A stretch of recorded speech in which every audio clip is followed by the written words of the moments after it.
Thank you very much for this kind and personal introduction. Ladies and gentlemen, a very good afternoon. I hope you're having a good time in my hometown here in Amsterdam. And ready for a story, and not a story from a confused philosopher or from a nutty professor, but from a former businessman, and relevant for you to know is that I was the chair of an impact fund from 2000 to 2012, responsible for an investment of $8 billion to create a better world, sustainable energy, life science, green tech, clean tech, not in real estate.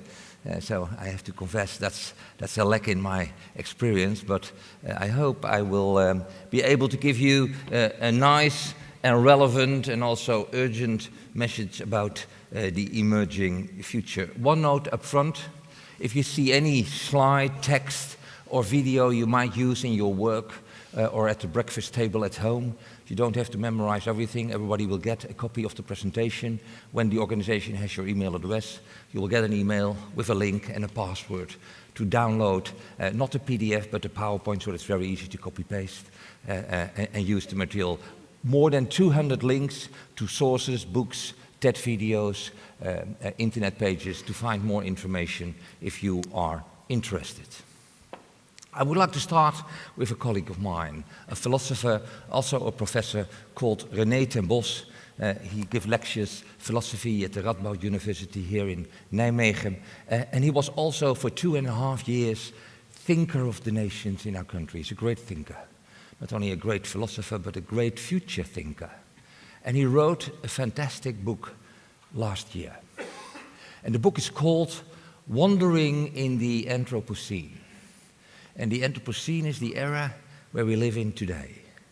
And as modest we are people, the Homo sapiens, we named this era after ourselves, like the Iron Time and other eras.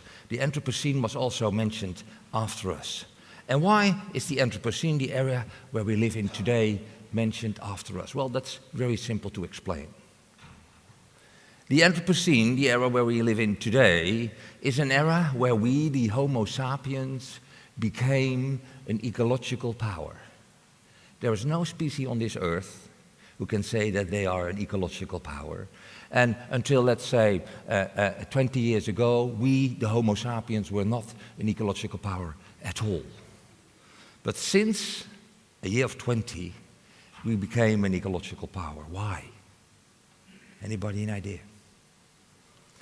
That we became stronger than nature.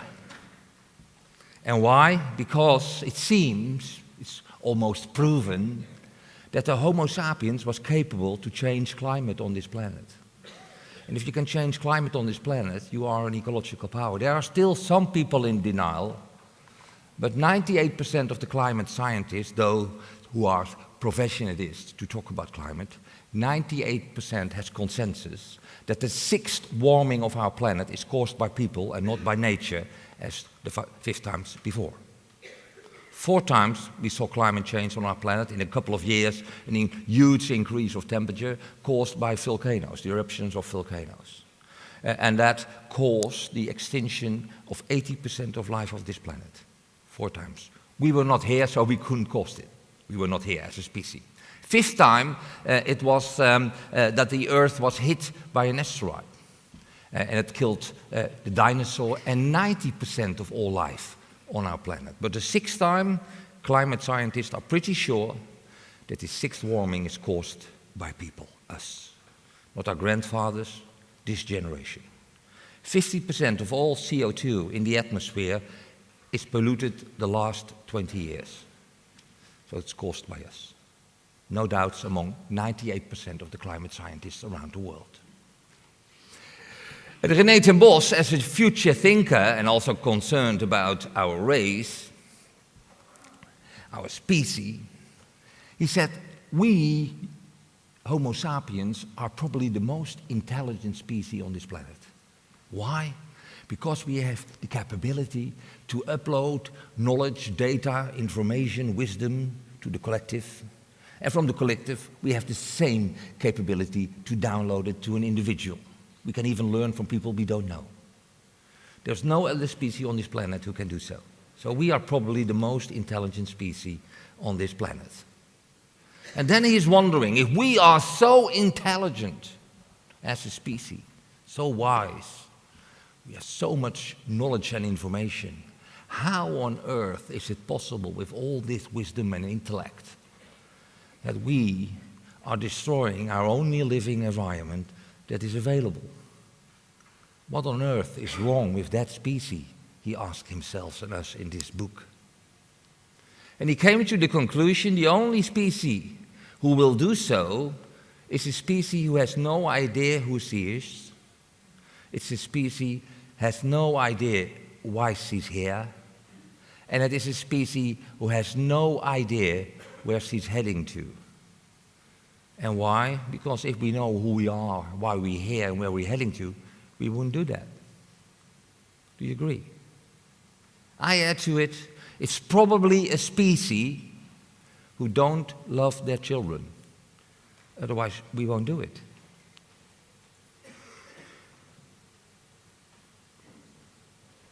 So, he thinks to get out of a swamp of total disorientation, he thinks that we are swimming for the swimming in a swamp of total disorientation. No idea where A is, the moment where we live, where we're heading to, the B. He thinks that making a scenario from A to B, he calls that naive topography.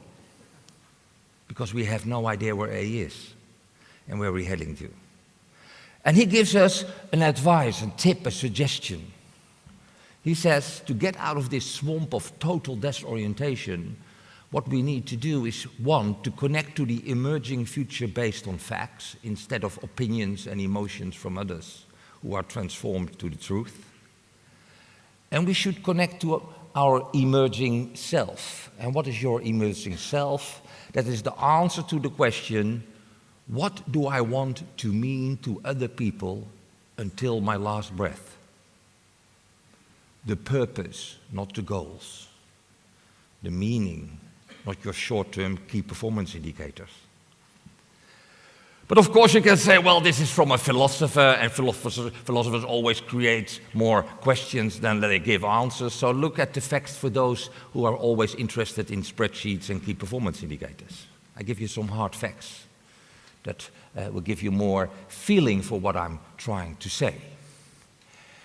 May I see the hands from the people who are familiar with the Earth Overshoot Day? May I see the people who are familiar with the Earth Overshoot Day? Look around, that's 10%, no more. For the 90%, I will give you an explanation of the Earth Overshoot Day. It's a day in the year, every year, which we reach with 8 billion people.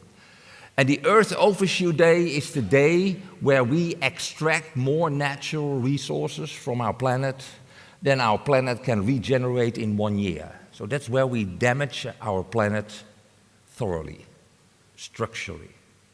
That's the Earth Overshoot Day.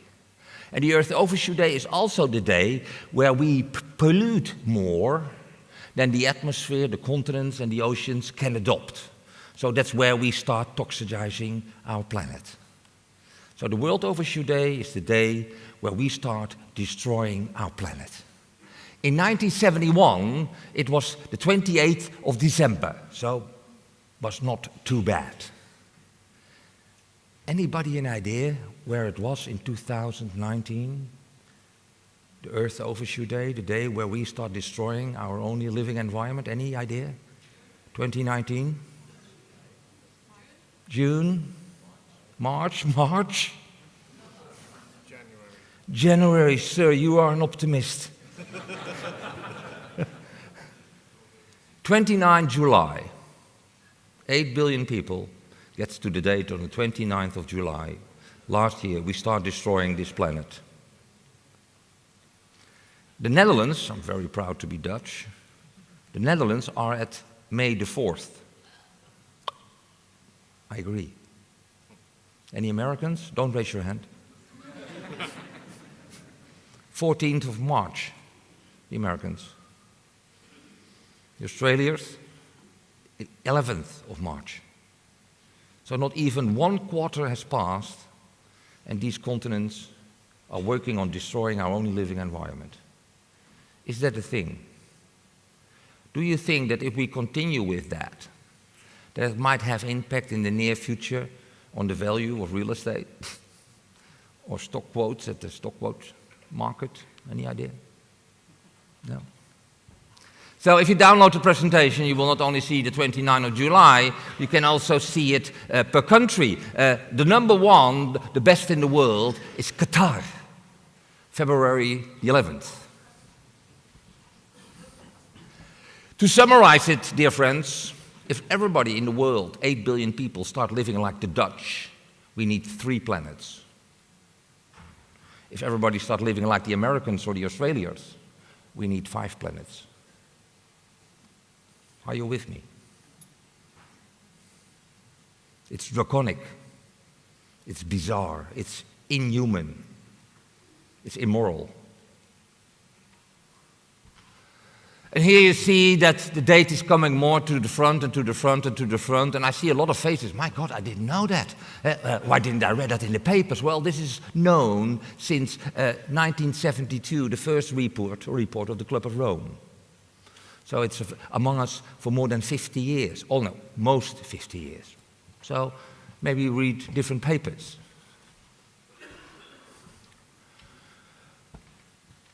But to be more specific and more actual, we had a great conference in Davos 2 weeks ago. I was there for Unilever and DSM to give some presentations. And after the World Economic Forum, a fantastic report was written, the Global Risk Report 2020, defining all the great challenges and opportunities, but particularly all risks for the next 10, 20 years for people who love people, or for businessmen, or for real estate investors. So this is an extremely important report for your sector because it gives the opportunities but also the threats recognized by important people during the World Economic Forum. So let's see how much interested you are in your business and progressing your business to the near future. May I see the hands of the people who read this report? May I see the hands? 1, 2, 3, 4, 5, 6, 7. It's amazing, eh? It's amazing. You know what is in the report? Something unique. Never happened before during the World Economic Forum. From the 10 biggest challenges, risks for us as a species and your business, for the first time that we are organizing a World Economic Forum, 8 out of 10 big challenges and risks are related to ecology, to the planet. Not to economy, not geopolitics, not technology. 8 of the biggest threats for your business is now related to our planet. Never happened before. That's also where the opportunities are, if you want to make money, to help the planet forward.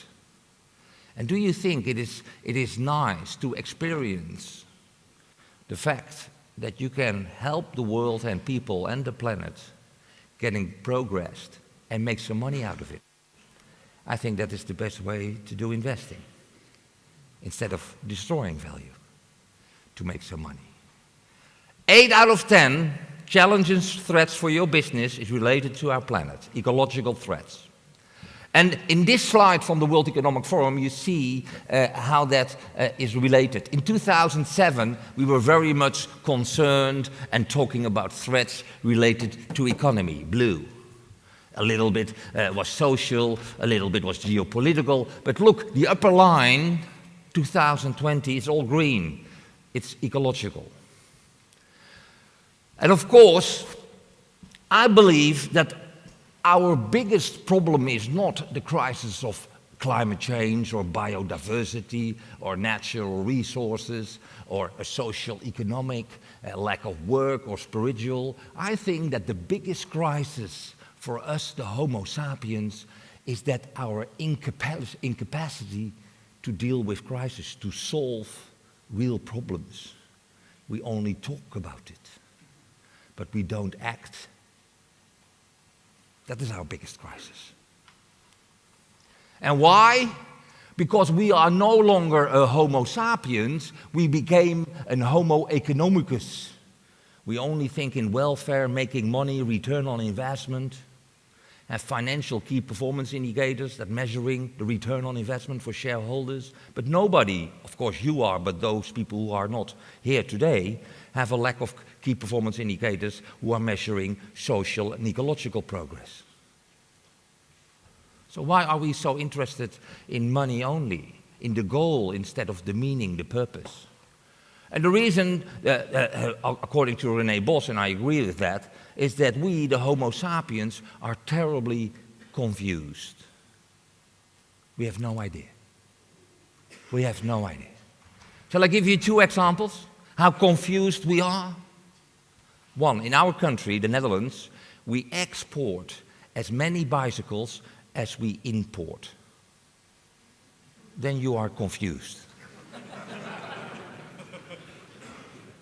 In England, they import as many potatoes as they export, and the same species. So they are confused too. But that's no news. Because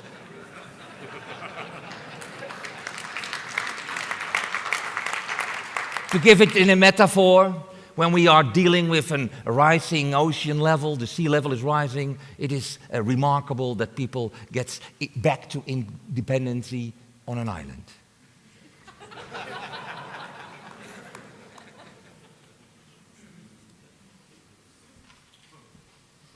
But if you want to see the true problem we have, you see this in one picture. This is not adapted by Photoshop. It is shot in Venice, November last year, San Marco and the palace. And the problem is not Chinese women, it's deeper than that. We see the lack of leadership. We have more managers leading companies and countries than leaders who are concerned that they are back during election in the chair of power instead of making the right decision. So it's a lack of leadership. But that is not what I mean. What I mean here, what the true problem is of us, the Homo sapiens, is that we buy things, even under ridiculous circumstances, we already have. We buy things we already have by 8 times. Then you are confused. Because it has also a footprint for the planet. If you buy things that you already have 8 times, why? We are confused. We are confused. We have no longer a good idea what the difference is between the meaning and the goal, the purpose and the goal. We have no idea. We confuse them all the time. So when we want to think about solutions, we first have to make a trip into ourselves, from our mind to our heart. It's stream up to the source. And ask ourselves the question, what is our relationship with nature? Are we Homo sapiens part of nature? Or are we the manager of nature? Or do we exploit nature? Well, in fact, we exploit nature. We made nature an instrument for our economies. But in fact, we are all nature. And if you are not aware that we humans are nature, you cannot relate in a proper way with our planet. And before you know, you make business more important than our planet. Which is, I think, not a very good idea. Because nature will continue without us as a species, but the other way around, it doesn't work. We need nature. So when you look at the theory of the commons, you see that the most important thing we should treasure is not our company, not our money, but it's our planet. Within our planet, the first thing that is important is society. And in society, the economy is instrumental, beneficial to people and our planet. That is how it should be. But that is not how we organized it. This is how we organized it. The economy is the most important thing. Then we have people who can have some interest in economy, and then in the end, also there is a planet. This is why we make a mess. If you look at this, you see how confused we are. But this is not a story of doom. I would like to share with you a story of gloom. And the good thing is, or we create a better world we are all longing for, it's the path of revolution, or we are too late, or we stay in our position as a manager and be reactive and too late, and then we will get to the path of evolution. And both brings us a better world. So I'm very optimistic. Only the second path is not that very kind and attractive. The first one is much better. But I don't mind if we choose one or two, we will see each other on the other side. A better world. So let's see what we can do about creating a better world. I'm also a professor at Nyenrode, let's say our local Harvard. I know, it sounds silly. And I'm part of the MBA Executive Leadership Program. I do the same at INSEAD in Fontainebleau.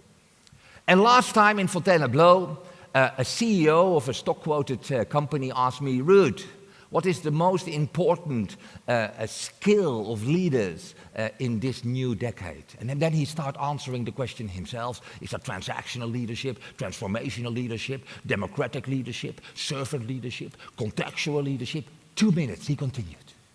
And then he had these big eyes and was waiting for my answer. What is the most important skill for leaders in this new decade? And I thought, my God, what can I say to him? And I was thinking and thinking, 10 minutes, 15 seconds, silence, and then I said to him, what about being a better human being? That's it. That's all. So what do we need? What do you need? Maybe a suggestion, a tip to create a better world and make more money. Well, I believe a compass for humanity, a starting point for any organization in this 21st century. What is the compass? I believe the compass might be the 17 Sustainable Development Goals of the United Nations. 17 goals. 169 sub-targets and 230 indicators, ecologically, financially and socially, to see if a country, a city or a business creates value, moves value or destroys value. A moral compass, an ethical compass. That is what it is. Is it already working? Oh yes, it is working. And pretty good too.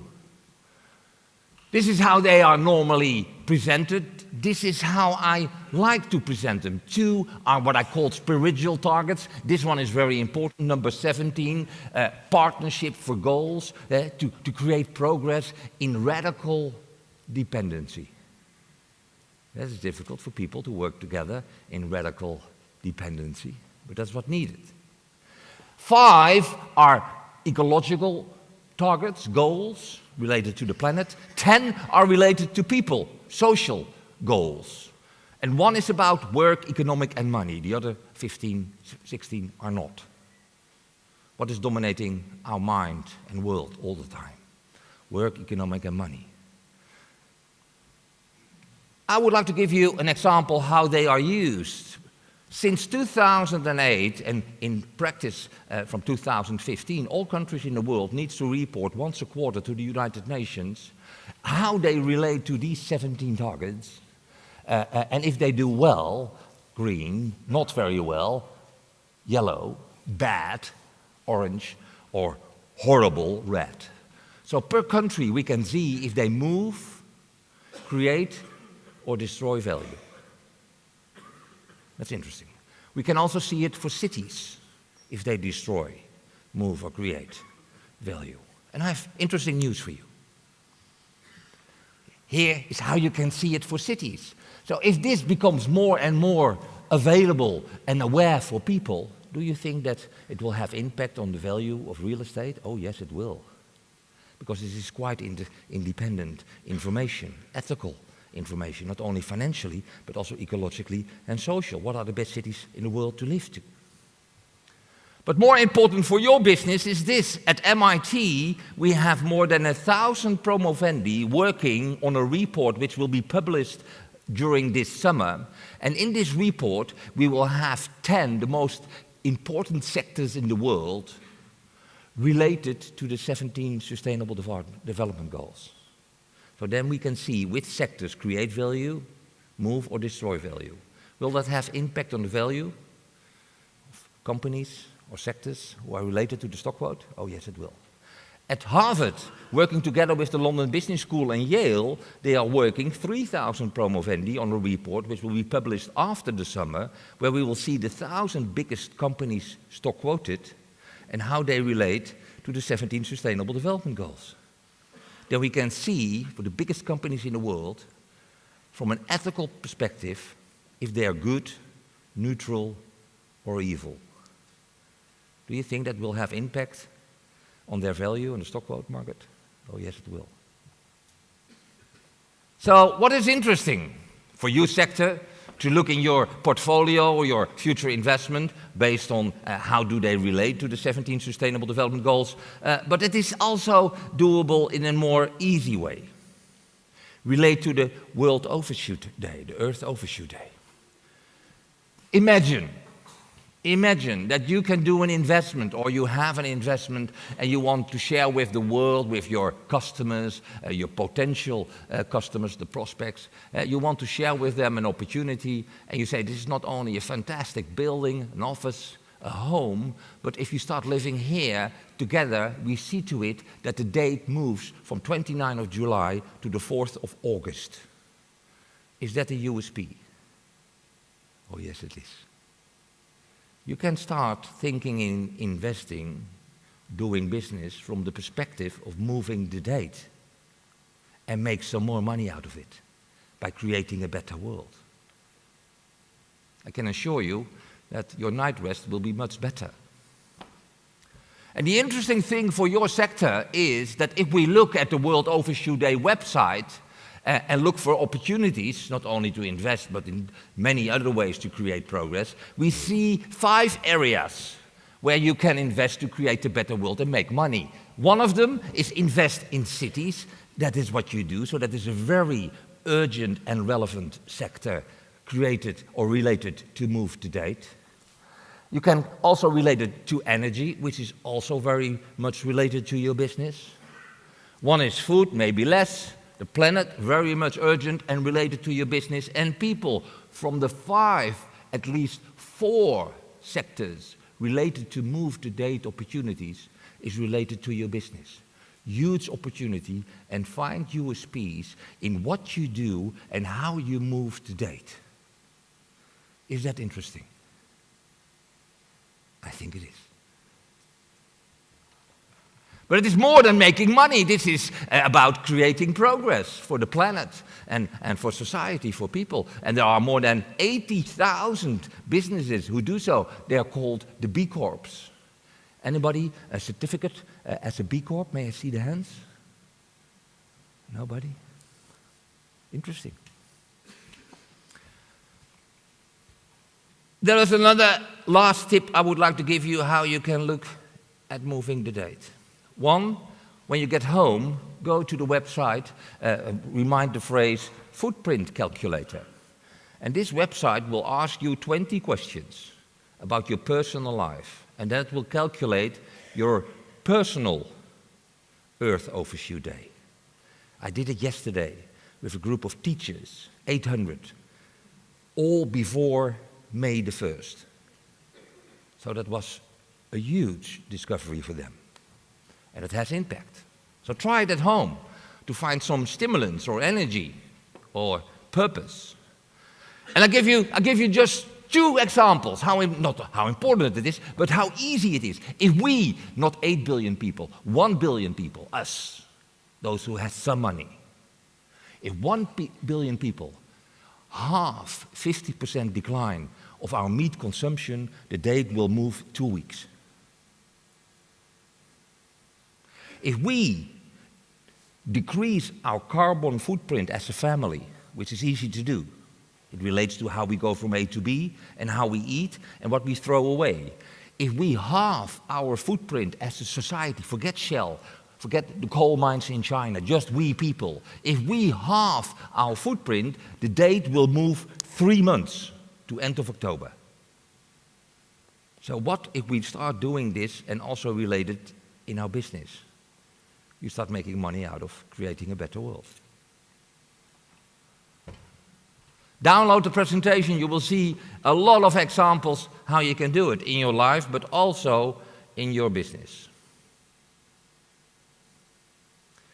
I'm getting to a summarization. My God, this is not a nice story. I came to Amsterdam to have a great time.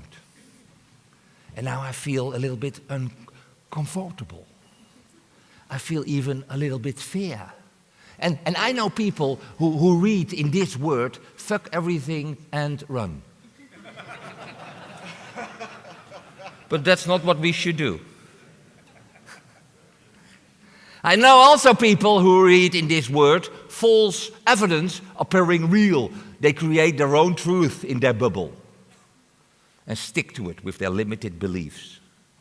That's not what we should do if you take life and your opportunities as an investor serious. What you should read in this word is facing evidence and rise. Start doing something about it. And when you do so, every day, at the breakfast table at home, and it becomes part of you, of what you are, because creating a better world is not a project. You don't do that between Monday and Friday and between 8 and 5. Creating a better world is a mindset. You go to bed with it, and you wake up with it. It is not a choice, it's a way of being. And if it becomes a way of being, you will also start doing it in your business, because then you have no choice, because it's part of you instead of a project. And when you start doing so, you have a fourth interpretation of this world, feeling word. Feeling excited and ready every day to do again and again. Is it doable? How are we doing? Well, we do fine. If you compare it with the, where is it? Here. With the millennial goals from 2000 and the 17 sustainable development goals are a projection, are an actualization of the 10 millennial goals, we did a lot. We reached more than half of the millennial targets. So Homo sapiens, 8 billion people, are doing reasonably well. But my question to you is, should we stop halfway? We are halfway. Why should we stop? Have you ever seen on the Olympics or on a World Championship Usain Bolt stopping the race after 50 meters? Have you ever seen that? No? Have a look.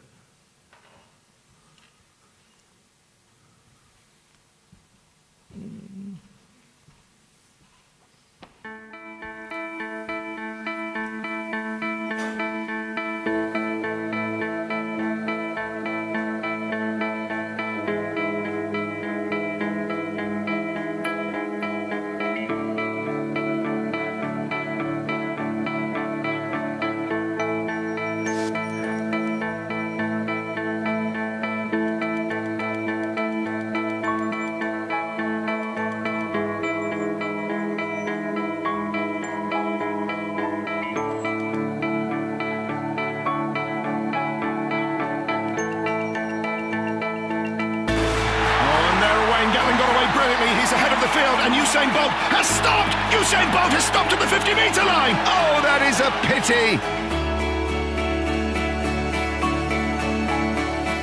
5. Apollo, you're on course. 226 hours to the moon orbit. Okay, thanks, Houston.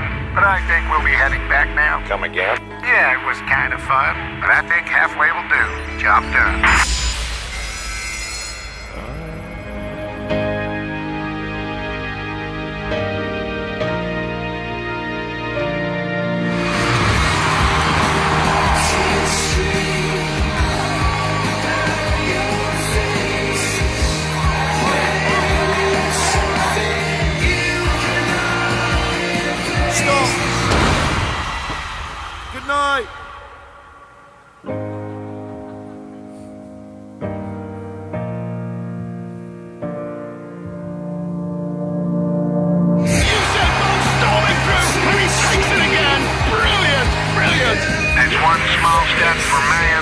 One giant leap for mankind.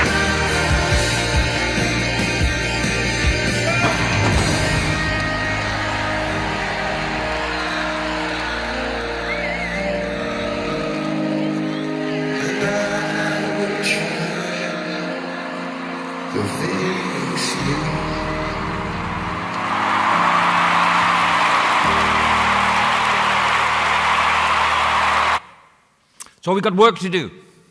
We are halfway, and the only thing we need to do is to create a better world and make some money out of it.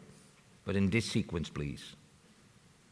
What do you need to become to do so? Not very much. You don't need to be a professor. You don't need a lot of money. If you want to create a better world, the only thing you need to be and to become is the difference you would like to see in the world.